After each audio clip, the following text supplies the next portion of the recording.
दिनै रायजो सभानि जोबथा सानमोन आरो बे सानाव सिटिजेनशिप एमेन्डमेन्ट बिलखौ लाबोनाय जागोन होननानै जेरैबायदि रायजो सभानि एजेन्डायाव दङमोन खिन्थु जोबथारनायाव बे बिलखौ सावरायनो थाखाय रायजो सभायाव लाबोनाय जायाखै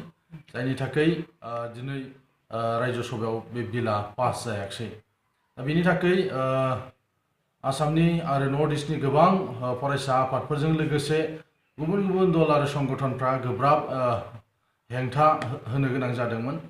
गोबां रोखोमनि हाबाफारि लानो गोनां जादोंमोन दुलाराय बर' फरायसा आफादाबो बेफोरबायदि हाबाफारिफोराव बाहागो लादोंमोन जेरैखि जाया सिटिजेनशिप एमेन्डमेन्ट बिल 2016 खौ होबथानायनि थाखाय जे हाबाफारिफोर फोसावदों आसुजों लोगोसे गुबुन गुबुन आफादफोरजों लोगोसे जों बे हाबाफारियाव जों बाहागो लादोंमोन दिनै जोंनि सोमावसारारि आफादफ्रा जोंनि लुबैनाय बायदि बे बिलखौ माने लाबोहोनो जों हायाखै जों होबथानो हाबाय बेनि थाखाय आङो दुलाराय बर' फरायसा आफादनि जानानै बर' रायजो राजाफोरजों लोगोसे गासै आसाम आरो नर्थ इस्टनि सुबुंफोरखौ आं बे समाव साबायखर बावदोंमोन जे बे बिलखौ होबथानायनि थाखाय जोंखौ थांनाय समफ्राव मदद खालामनायनि थाखाय आरो बिनिफ्राय आरोबाव गुबुन मोनसे बाथ्राया जाहैबाय मोनद' हारिफोरखौ एसटि खालामनो नागिरनाय जे बिल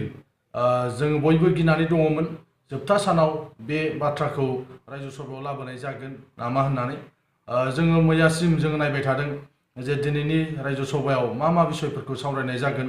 बावहाय जों नुनो मोन्दोंमोन जे अरुणाचलनि मोननै हारिखौ एसटि खालामनायनि बाथ्रा बेजोंनो आसामनि मोनद' हारिफोरखौ एसटि खालामनायनि बाथ्राफोरखौ रायलायनाय जागोन नामा एबा बेखौ बिलखौ बेयावनो पास खालामनाय जागोन नामा बेबायदि गोबां रोखोमनि साननाय आरो सन्देह दङमोन दिनै रायजो सभायाव बे बिलफोरखौ लाबोनाय जायाखै जायनि थाखाय दिनै जोङो दसे समनि थाखायबाबो गोजोननाय मोन्दों नाथाय बियो पार्मानेन्ट नङा फैबाय थानाय समाव माबा जायो जों बेखौ बुंस' हाया दा थांनाय समफ्राव दुलाराय बर' फरायसा आफाद आरो सिसिट'आजों फोसावजानाय जे मोनफ्रोमबो जि हाबाफारि बेयो धरना रेलि हांगार स्ट्राइक बन्द जे हाबाफारिफोरखौ जों लादोंमोन मोनद' हारिफोरखौ एसटि खालामनो थाखाय सरकारा जेरैबायदि नाजाबाय थादोंमोन बिजेपि पार्टिया जेरैबायदि बुंबाय थादोंमोन जोंनि गुबुन गुबुन आफादफ्रा जे होबथानाय जि हाबाफारि बे हाबाफारियाव दुलाराय बर' फरायसा आफाद आरो सिसिट'आखौ मदद होनायनि थाखायबो आङो मोननैबो आफादनि जानानै बर' रायजो राजाफोरखौ गासै आसामनि ट्राइबेलफोरखौ आं बे समाव साबायखर बावदों जे जोंनि नाजानायनि थाखाय जोङो बे बिलखौ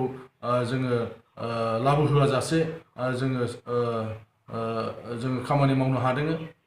बावहाय मोननै रोखोमनि बाथ्रा बावहाय जोंनि आन्दलनजों लोगोसेयैनो बावहाय होबथानायनि थाखाय गोबां लबि वार्क खालामनो गोनां जादों भारतनि गुबुन गुबुन जे ट्राइबेल एमपिफोर आफादफोर बिथांमोनखौबो जों हांख्रायनो गोनां जादोंमोन गाहायै नर्थ इस्टनि जेसेबां ट्राइबेलफोर दङ बिथांमोनखौ जों हांख्रायनाय जादोंमोन आरो जोंनि बुजायनाय बायदि बिथांमोनाबो जोंखौ मदद खालामदों दा बे गासैबो बाथ्रानि थाखाय आं बे समाव दुलाराय बर' फरायसा आफादनि जानानै बयनिसिमबो आं साबायखर बावदों नाथाय जोंनि बर' रायजो राजाफ्रा जोंनि ट्राइबेलफ्रा बुजिनांसिगोन फैबाय थानाय समाव जों सोरजों जों लोगो जागोन बे बाथ्राखौ जोङो थि खालामनांगौ फिसा मेयार सार्थनि थाखाय जाहाथे जोङो पलिटिक्स खालामाजासे ट्राइबेलफोरनि ग्रेटार इन्टारेस्टनि थाखाय जेन जोंनि बर' एबा ट्राइबेल दैदेनगिरिफ्रा सानो बिनि थाखाय आं बे समाव बयखौबो खावलायदों बड'लेण्ड सोमावसारनाया आथिखाल मा अबस्थायाव दङ दुलाराय बर' फरायसा आफाद आरो जोंनि जे बड'लेण्ड मुभमेन्ट ग्रुप बे ग्रुपनिफ्राय गोबां खेब जोङो नाजाबाय थादोंमोन सावरायनायखौ खालामफिनहोनो थाखाय नाथाय बिथांमोना बुंदों जे पार्लामेन्ट सेसननि उनाव सावरायनाया जागोन दिनै सेसना जोबथा बिनि उनाव हयथ' जानो हागौ जोङो दासिमबो जोंनो बे रोखोमनि खौरां हरनाय जायाखै